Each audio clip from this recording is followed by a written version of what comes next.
Welcome dear friends to my video lecture on what is philosophy, the meaning of philosophy, what are the various definitions of philosophy, and how different philosophers from ancient, medieval, and modern times view philosophy. Let us straight away enter into our topic. What is philosophy? The word philosophy has been derived from two Greek words, philos and sophia. Philos means love and sophia means wisdom or knowledge. Thus, philosophy means love for wisdom. This philosophy, that is the love for wisdom, is in active form. If this love for wisdom is in active form, the person will be restless in search of truth and facts behind any phenomenon, any reality of life. Plato, in his book Republic, says, "He who has a taste for every sort of knowledge and who is curious to learn and is never satisfied may be termed as philosopher." Indian concept of philosophy, that is darshan, is rather different. It has been derived from the Sanskrit word drishti, meaning to see. This perception is not physical, it is rather metaphysical or intuitional in nature, that is, from our inner mind. It leads a man to the realization of truth. Thus, truth is the direct realization of self. That is how Indian philosophy looks at its meaning. Intuition of self, that is Atman, is nothing but liberation from the bond of this mundane life. That is, liberation is nothing but attaining moksha by removing the chains of these worldly desires. So, darshan is actually conducive to achieving moksha. In the words of Max Muller, philosophy was recommended in India not for the sake of knowledge but for the highest purpose to discover and follow the way to the other shore, heaven, across the troubled ocean of sansar, that is world. What are the various definitions of philosophy? According to Plato, knowledge of eternal nature of things, which is in fact a knowledge of true nature of different things, is philosophy. According to Aristotle, philosophy is a science which discovers the real nature of supernatural things.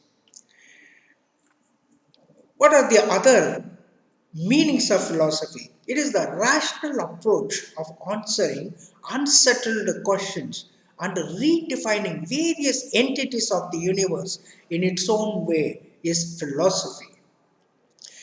What are the methods to be followed for this purpose? They are thinking, intuition, and experiences. All these aim in the enhancement of learning, enhancement of knowledge. The aim of all these mental exercises, thinking, intuition, and experiences, it's for nourishment of life, enhancement of knowledge, and enlightenment in the world. Philosophy determines not only the direction of knowledge but also establishes the aims of education, life in a particular society. Aims of education vary as much as there is variation in the individual and socio-political philosophy of the people. Thus, task of a philosopher or educationist never comes to an end. Philosophy is actually the base of all educational thoughts. What is the nature or origin of philosophy? According to Plato, philosophy finds its origin in wonder or curiosity created in the mind of man. This curiosity motivates him to think in different ways.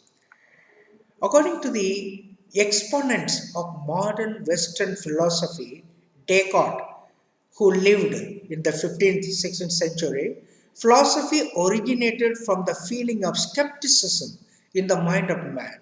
Man tries to discover proof to confirm doubts. Third view is that a human mind is restless. It is always active in the search of truth or reality. When man faces miseries or difficulties in this world, he is shaken a bit and he tries to find the ways and means to solve these problems. Thus, all the scientists and scholars of social sciences are philosophers first. And also, philosophy finds its origin into the religion. Almost all the religious dogmas come from various types of philosophies. God would have never left the man without guidance when he was created. Thus, guided principles, what is right or wrong, what is proper or improper, what is heaven or hell, and so on, which can lead a man to a right direction, and it is called philosophy. Till the medieval period, only persons of highest learning and great scholars were known as philosophers. Even today, this subject is considered the highest discipline of knowledge. But modern Western philosophy changed this viewpoint by relating it to the real worldly life. Now, philosophy solves the real problems of life first, then it touches the metaphysical world. The scope of philosophy has increased manifold. It has three branches, categories. The first one is metaphysics, belief about reality. What is this metaphysics? What is the meaning? The thing which is beyond our physical reach is metaphysics. This metaphysics has five parts. First, theology. It deals with the nature and the existence of God, His wishes and commands, His power and His relation to the universe, especially to human beings. The second one, it describes it explains away the concept of soul. Here we study the purpose and role of living organisms, existence of soul, and its relation to the mortal body. Then it also explains the science of universe. It deals with the origin and end of the universe, its mortal and immortal elements and theories explaining to this origin and universe. So it deals with the science of universe. Then science of creation, how this universe has been created and how will it come to an end, etc., are discussed here in this part of philosophy of metaphysics, science of creation. Then cosmology. Cosmology, it deals with the creation of cosmos and other living and non-living things.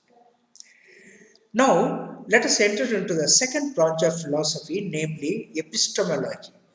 What is epistemology? It is nothing but belief about knowledge or belief of knowledge. Here we study about human intelligence and its capacity to acquire knowledge, nature, and verification of evidence and knowledge and various methods of knowledge attainment.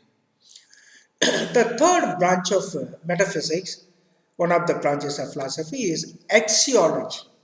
That is belief about beauty, not reality.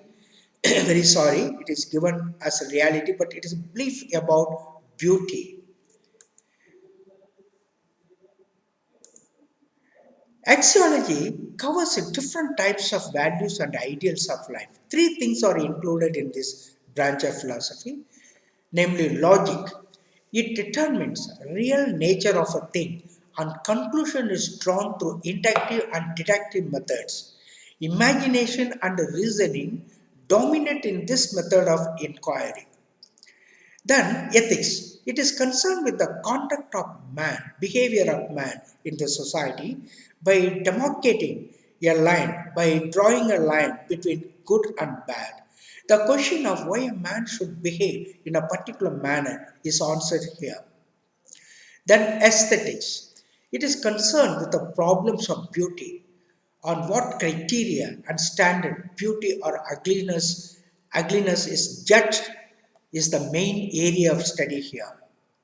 Thus we see that the scope of philosophy is the entire sphere of life, ranging from this world to the other world. That is why every discipline of knowledge takes the help of philosophical thoughts and problems of life studied systematically. Whenever we try to define any concept related to any subject of study, we become a philosopher, no doubt. Let us discuss on the brief history of Western philosophical thoughts. The period before Socrates is called early ancient period. Who are the important philosophers of this ancient Western period? The first one is Thales, 6th century BC, before Christ. He might be considered as the father of ancient Western philosophy. According to him, the world has originated from water. Then Pythagoras, in the 5th century, he tried to synthesize mathematics with divine knowledge, that is, with religion. Pythagoras divided the society into several classes on the basis of their mental capacities and jobs that they do. Then Heraclitus, who lived in the 4th century, Heraclitus opined that the world had originated from fire. He also said that everything in the universe goes on changing so rapidly and orderly that we cannot plunge into the same water again. Then another philosopher, ancient philosopher, Protagoras, in the 4th century, his philosophy is pragmatic in nature. According to him, man is the measure of all things. His happiness, his sadness, his growth, everything is relying on him. He is the measure of all things, not any supernatural thing perhaps. Then later ancient period, who are the philosophers here? First one will be the Socrates in the 4th century. He expressed his ideas in the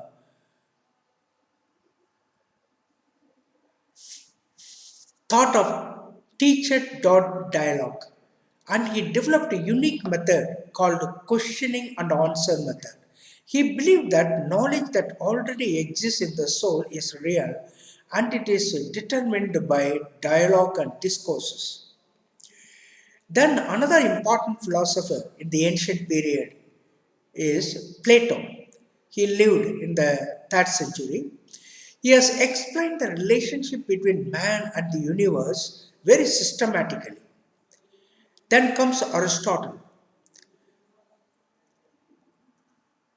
Aristotle has mostly elaborated the ideas of his great teacher Plato, but in the light of natural and universal laws.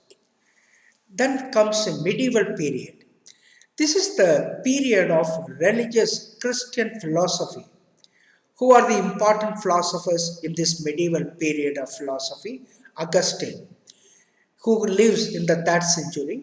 He was the first main Christian philosopher who believed that only God is real and He is the creator of all elements of the universe. Then comes Thomas Aquinas. He also had a firm belief in Christianity. He believed that fundamentals of all religions are true. The concepts of vices and virtues are also real, he said. Man should save himself from sin by following the tenets of religion, that is, the principles of religion. Then comes the modern period. In the history of philosophy, modern period is believed to be started systematically in the 15th century. It is a period that has given us many new philosophical thoughts like naturalism, pragmatism, and existentialism, etc.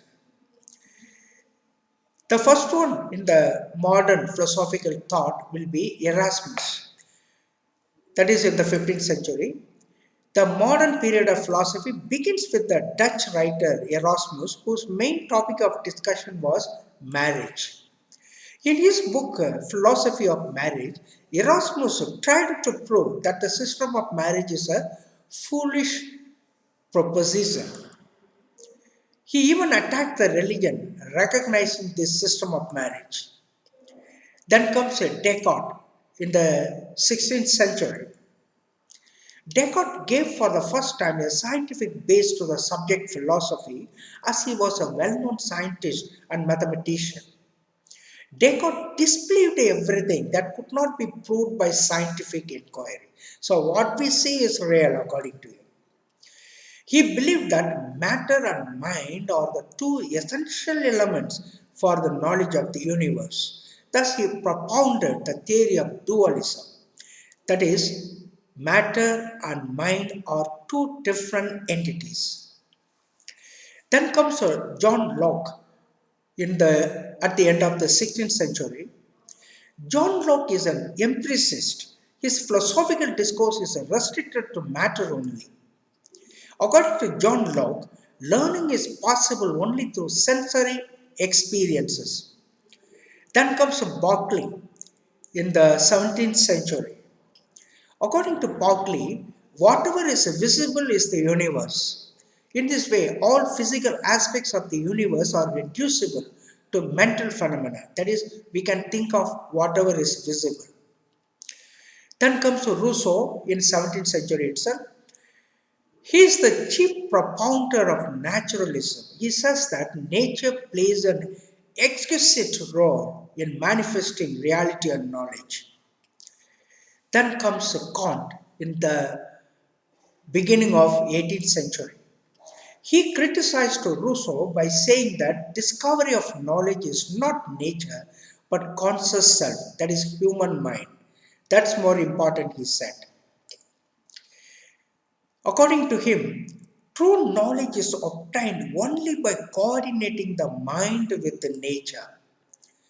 He also said, nature without mind cannot discover truth or knowledge.